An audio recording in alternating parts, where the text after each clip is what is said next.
And now it's time for another Wellness 101. How to beat the heat for summer. Presented by St. Luke's University Health Network.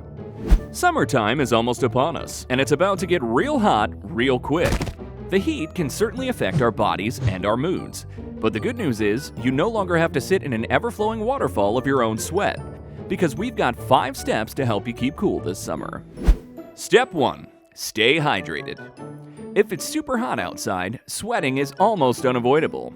Although it may not feel like it, sweat is actually a good thing and is your body's natural defense against the heat. However, as you perspire, your body loses moisture, which in turn makes your body temperature rise. So drinking plenty of fluids is crucial to keeping yourself cool. Try to avoid beverages that contain lots of sugar, caffeine, or alcohol, as these items are dehydrating and will counteract what you're going for. Step 2. Spray yourself down. 2 words, thermoregulation, which means as water evaporates on your skin, it cools you down. Try keeping a spray bottle filled with water in the refrigerator. When you get hot, spray yourself down. Consider targeting high heat areas like the head, neck, and wrists for a faster cool down. Think of it as sweating, but not as icky. For added comfort, try filling the spray bottle with peppermint tea.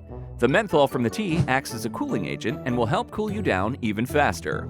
A word of caution here though, avoid spraying near the face as the mint could irritate your eyes. Step 3.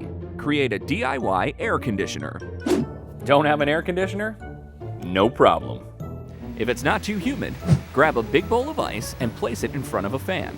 Now sit back and relax and enjoy the nice cool breeze as the ice melts and evaporates. Bonus tip. Adding salt to your ice cubes before you freeze them will help make them take significantly longer to melt. Step 4. Turn off all heat sources. When it's hot outside, the last thing you want to do is add more heat to an already uncomfortable situation. Consider avoiding any appliances that put out a lot of heat, including ovens, dishwashers, computers, and incandescent lamps. Step 5. Stay downstairs. As you know, heat rises, so when it's a scorcher, you'll probably be more comfortable sleeping on the couch downstairs until the heat breaks. The lowest point in your house will be the coolest, so if you have a basement, consider bunking there for the night for added relief. Thanks for watching. Heat waves are certainly no laughing matter and can be detrimental to your health. Nausea, fainting, clammy skin, muscle aches, and dizziness are just a few symptoms of heat exhaustion, or worse, heat stroke. If you feel any of these symptoms, get cool fast, and if they continue to get worse, dial 911. Don't forget to smash that like button and share to all who are sweating. Until next time, this is Mr. Wellness saying be well and follow the steps to a healthier you.